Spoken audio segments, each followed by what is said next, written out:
Get started. Hello everyone. Welcome to Data with Pankaj. So today we have Shubham as a guest. So he's working with a fabric from long back, having more than 5 year experience into application engineering, mainly work with a data engineering tasks. Today he will conduct the live webinar on automate ingestion to report refresh with a fabric pipeline. So he will explain how to automate your report refresh using data pipeline. So over to you, Shubham. You can continue. Yep. Thank you, Pankaj, for the introduction. I hope my voice is clear. Let me share my screen. Yes, I'm able to hear you. You can start sharing your screen. Okay. Hello everyone. My name is Shubham. I work as an application engineer at Hexaview Technology. So today we will discuss one major topic like how to manage the data ingestion and the report refreshes at the same time at a single place so that everything will be in sync. We will discuss this in more depth moving forward. Yep. So, like, what is the problem statement? Why we are discussing this topic? So, first, suppose there is a source system and you are loading that data in the Fabric environment, and you have created some reports over there. So, like, there is very difficult to manage the refresh of two different items. For example, there will be a pipeline which loads the data from the source system to the fabric warehouse. Then there will be semantic model which is getting data from that lakehouse table or warehouse table and creating a report.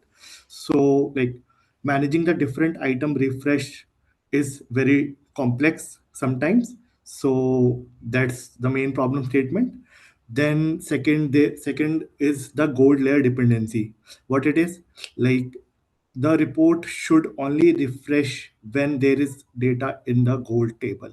So there is no like mean to refresh the Power BI reports if there is no data in gold layer, if the like pipeline failed of the ingestion. Then if we manage the each items at their own, there will be no single email notification which tells that like your pipeline is successfully refreshed and the reports are also refreshed with the updated data. Then the fourth point I want to cover is debugging challenges. Like if something fails in a midway, like a pipeline fails or a data flow fails, then it's very hard to find where it is located and what are the dependent items will get affected from that failures. So these are the problem statement which we want to solve using this master pipeline.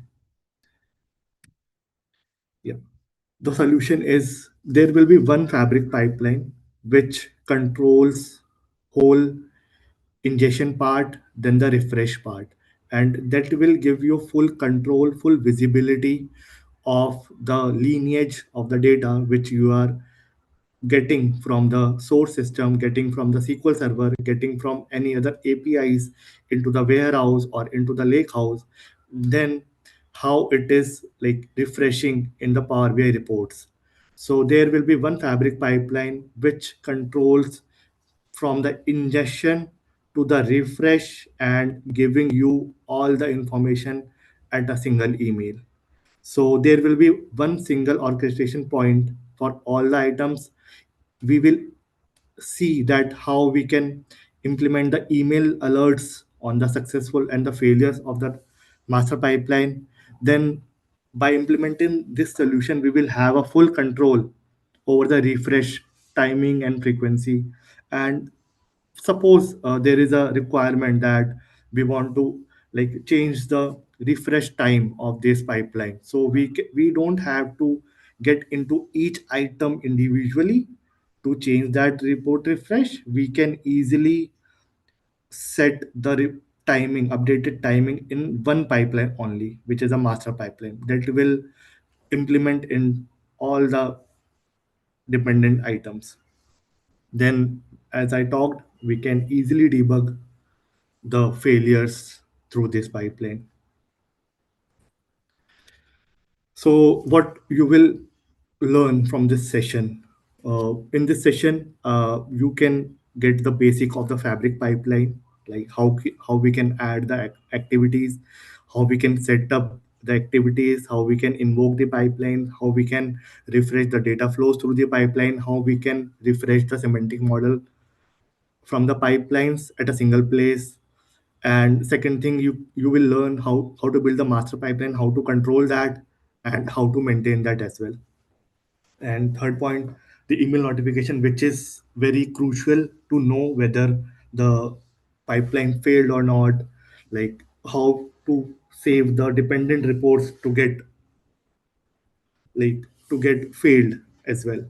And then the last point is debug and monitor, which is very crucial, I think, important for any developer to know that. Yeah. I'm sharing my screen to the Fabric environment so that I'll walk you guys through the demo.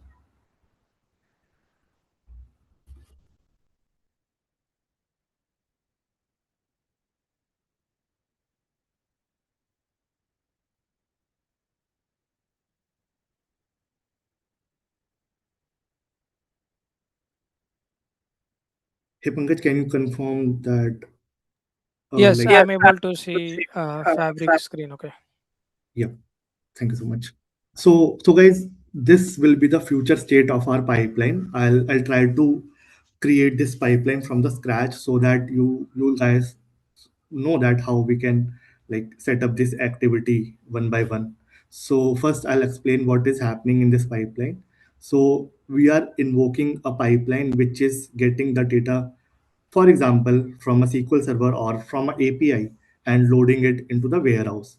Then suppose we are getting some files from the client at a single SFTP server. So we are picking that file from that from that folder using the dataflow gen 2 and loading it also into the warehouse for the reporting purposes. Then there is new activity, refresh SQL endpoint activity.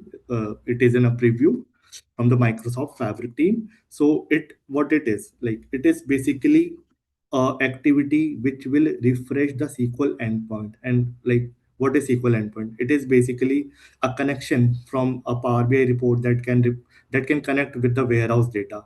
So the lakehouse data. So like, what happening is that when we in refresh the data flow gen 2 and refresh the lakehouse table, so it will be a lag between the refresh time of the lakehouse and getting that data in the Power BI. So this activity will minimize that gap, and you will see the updated data in the Power BI reports as soon as the data updated in the lakehouse. Then there are two activities which are doing nothing but refreshing the Power BI reports. Then there it is a email notification so that you will get the updated information whenever this pipeline runs. So we can customize it like to show the status of each of the activity at the end of the run. So let me show you how the architecture, current architecture. So we have one workspace SQL server. Imagine that it is a on-prem SQL server. I created it for the sake of usability. Then this is our like main workspace. So we have a data flow gen 2. Suppose there is a company, a retail company, which is operating and managing their analytics services on the Fabric. So suppose like they are getting the return data from an Excel file from their vendor on a SFTP server on a daily basis, and we need to pick that Excel file and load it into the warehouse for the reporting. So we are using data flow gen 2 for that. We have a sales ingestion pipeline. In this pipeline, we are copying these data from a source system that can be a API, that can be a on-prem SQL as well. So we are loading these table through the sales data pipeline. Then we have two Power BI reports from that data, and where we are loading all the data in the adventure work reporting workspace. So you can see we have four gold tables in the gold schema: customer, product, sales order, sales order details. So I hope you guys like get the overview of the current architecture. So let's create a pipeline to like orchestrate all of them at a single place.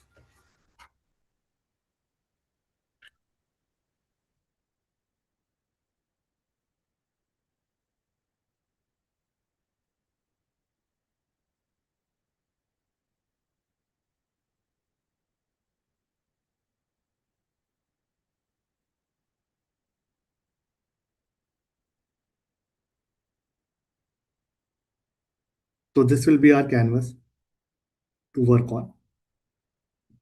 First, we have to invoke that notebook, which is invoke that pipeline, which is getting the data from the source system, that sales data, that orders data, and all. So for that, we can easily search the invoke pipeline activity,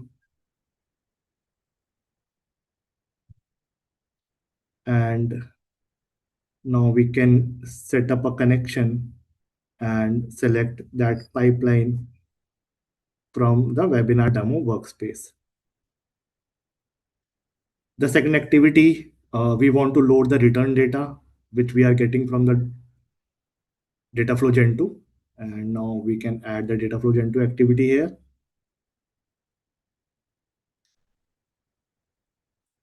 Like I have selected this one on success. What are these? Let's talk about it about this. So the first option to connect the both activity is on skip. Like whenever this activity skips in the pipeline, then the next activity will run. Second is on success. Whenever this activity have the success status, then only the next pipeline will then the next activity will run. Then the third is on fail. So on fail, it means like whenever this activity fail, then only the next activity run. And last one in on completion, whether it is failed or not or run, the next activity will run eventually. Data flow for return data flow. Now we can select that data flow, this one. Then suppose we are loading that data in the lakehouse, so we can add the activity to refresh the SQL endpoint of the lakehouse, so that whenever the Power BI report refresh, it will get the updated data, not the cache data. Let's do it. Select that workspace.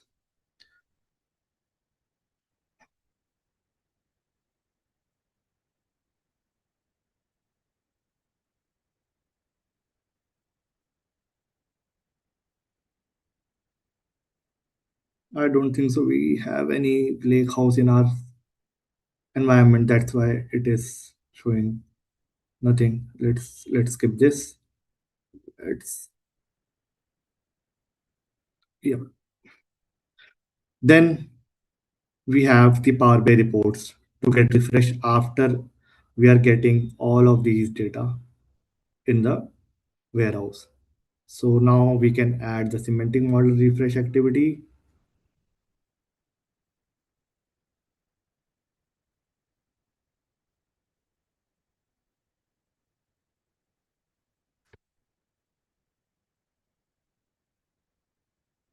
And from setting, we can select that semantic model. Now add the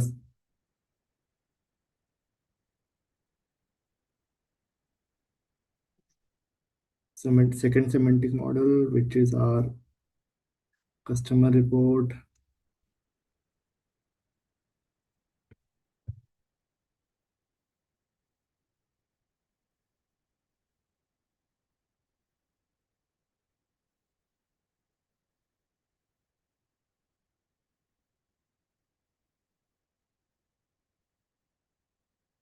We have to select the connections as well for everything.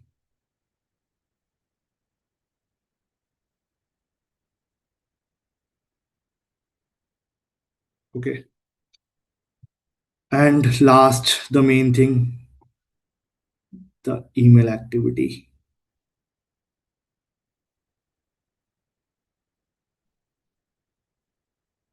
Yep. So now we have all the item orchestrated at a single place, and now we can run the pipeline and get the updated data in the report. So I'll run that pipeline which I created earlier so that I explain it better. Let's do this.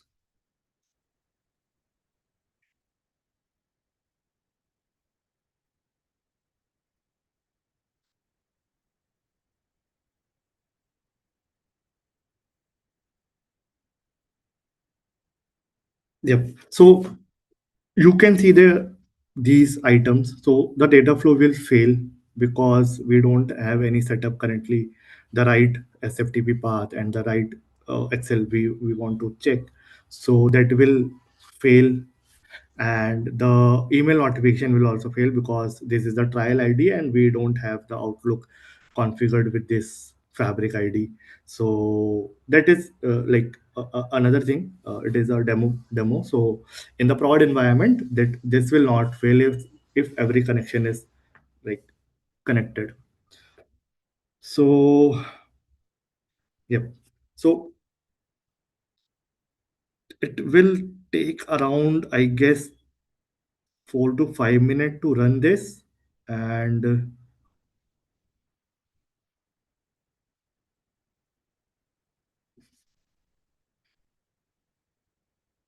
what it is doing currently now, it is invoking that sales pipeline which we have created to get the data from the source and loading all the table in this warehouse, updating all the table in the warehouse. Then after the completion of this loading of the warehouse, the table, then the data flow will fetch the return data, and that will also eventually will save in the warehouse, and this will refresh the SQL endpoint of the Lakehouse. If we are using the Lakehouse, it is, I added this for the information purpose only. When we are loading the data in the warehouse, we don't need to refresh the SQL endpoint. We need the SQL endpoint refresh only we are loading the data in the Lakehouse.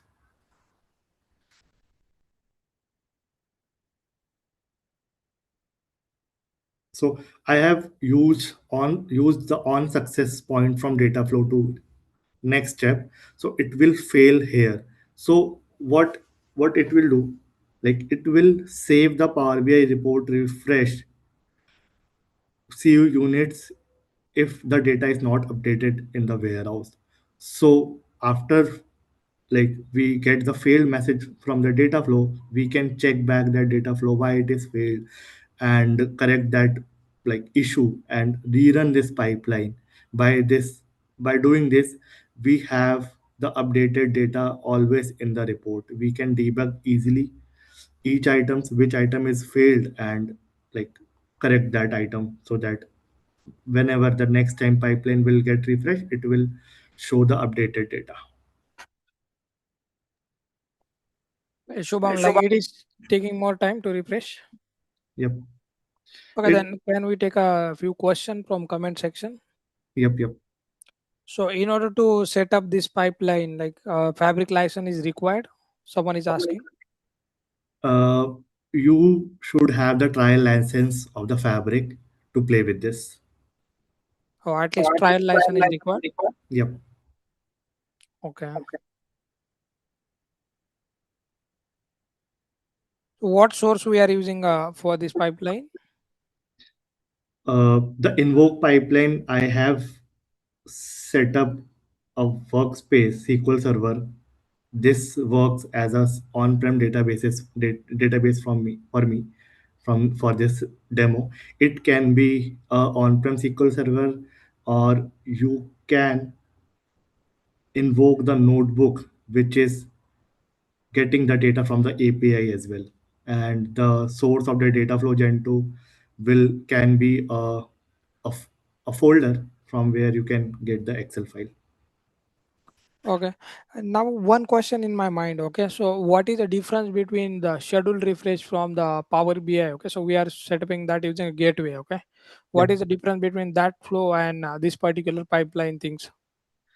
It is doing the same thing, the refreshing the semantic model, but we have not set up the refresh on the individual semantic model. We have set up the refresh of this pipeline, and by this pipeline that semantic model will get refreshed. We don't have to set up that refresh there. And the difference is, like, for example, your invoke pipeline runs at 6 a.m. and your data flow refresh at 7 a.m. So the user will get the stale report for 1 hour. So by this pipeline, we can minimize that time from the updating the source, golden gold table, and refreshing the report refresh at a same time. So we can minimize that window of the stale data. Okay. So in short, we can refresh multiple semantic model at a time. Yep. Okay. So this activity get failed as we discussed because there is no file setup. So as you can see, the pipeline get failed. So no further activity get updated. Now we can see the second option. We have one duplicated pipeline as well. Yep. Here we can change the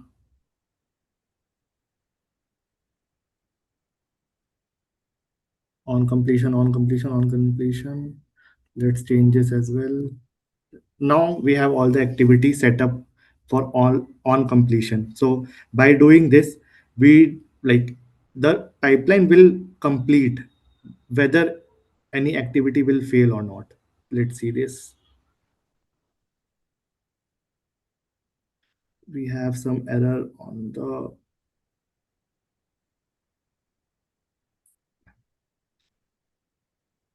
we have to,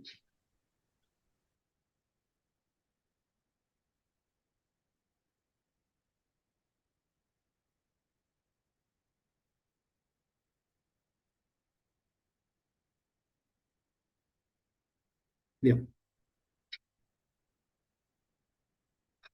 Yeah, Pankaj, do we have any questions? No, so far like what is the difference between schedule refresh and this type of refresh? So that I cover. Okay. So schedule refresh we are doing using gateway, but here we are using the pipeline to have the multiple semantic model refresh at a time. Correct. Gateway will be required here as well. So the normal working of the report refresh will be the same, but we are getting that refresh from here only. The gateway will required here as well. Okay. Yep.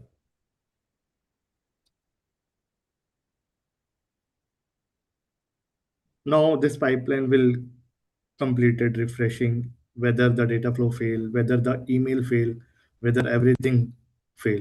This will complete. Means So process will be completed either any of the step is failed or success. Correct. It will not depend on each other. yep. So sometime there will be requirement from the business that they want to see the report whether it is updated or not, whether it is failed or not, like whether they want to invoke any other activity, whether any previous activity failed or not. So we can use this technique on that time. Okay. Yep. I think I have covered everything, and we can wait for this pipeline, and we can like expect some questions on this.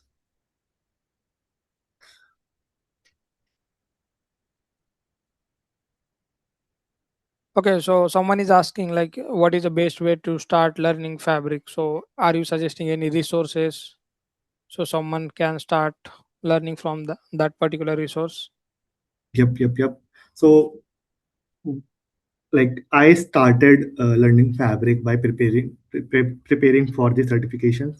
Like first I target DP 600, and there are two like playlist I followed from the YouTube.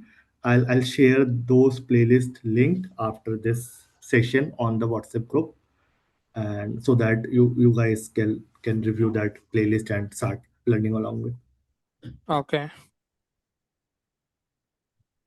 So in order to work with the fabric, okay, let's say we are working with the Power BI, then we need to focus on DAX, data modeling, Power Query.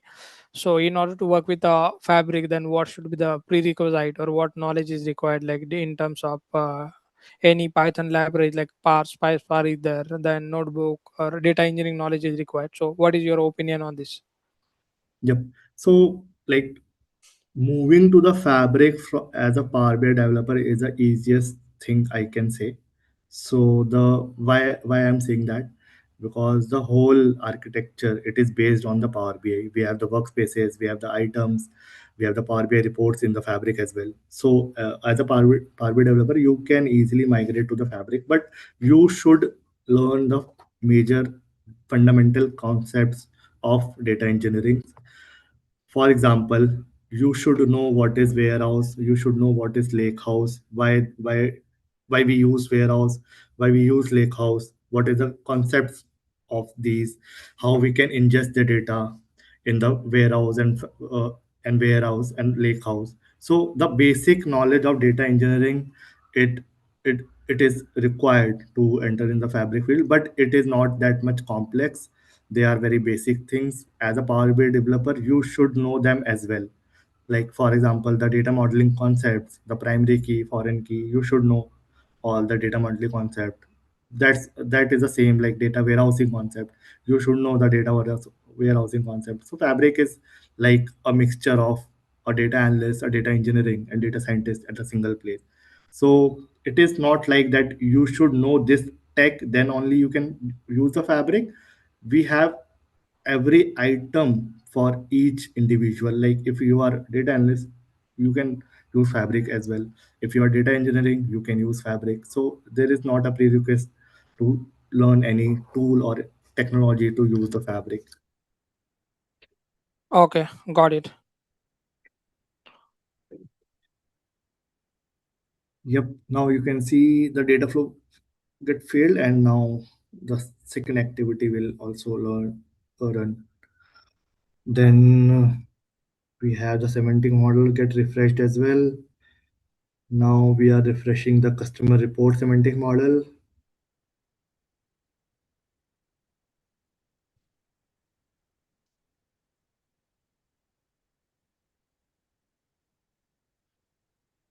So now it is very easy to debug as well. Like you are like getting the information of success and failed of each item at a single place. When we set up a refresh individual on each data flow or a semantic model, you need to open that semantic model setting, refresh failure, refresh history to check whether it is failed or not, or you can check the monitor tab as well. But one report having the multiple data points, we can see that refreshed or not at a single place. That problem statement we are solving with this approach as well.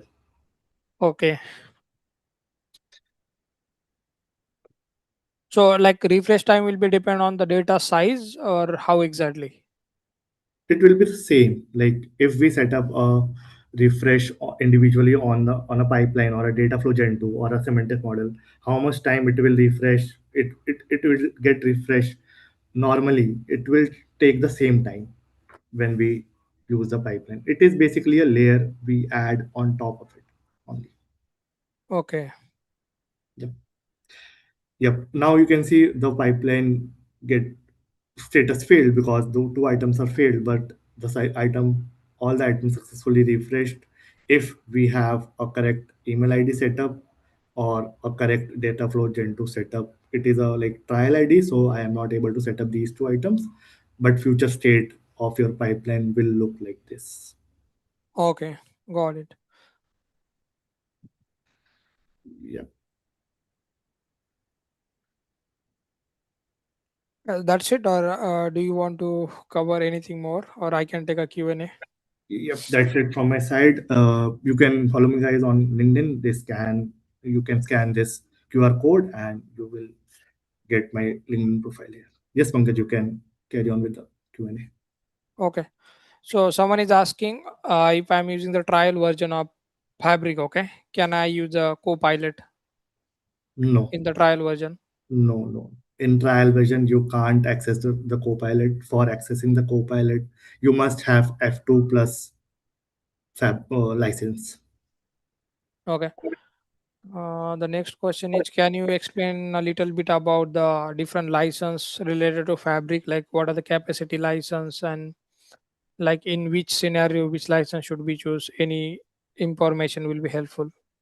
Okay, so there will be a Fabric license starting from F2, F4, F6, F8, and so on. So these are the license based on our capacity, based on our data size, like what data size we are managing over the fabric, like we are getting how much GB of data, we are refreshing it how many times. So that depends on the compute. So F2 is the initial license we can start with, but there is a catch to use the Power BI with Fabric. If we have the Fabric license lesser than F64, we need the Power BI Pro license or Power BI Premium per user license to work with the Power BI to see the reports and all, or to create the report. But if we have the F64 plus license, we do not need the Power BI Pro license or Premium per user license, like individually, to create the reports.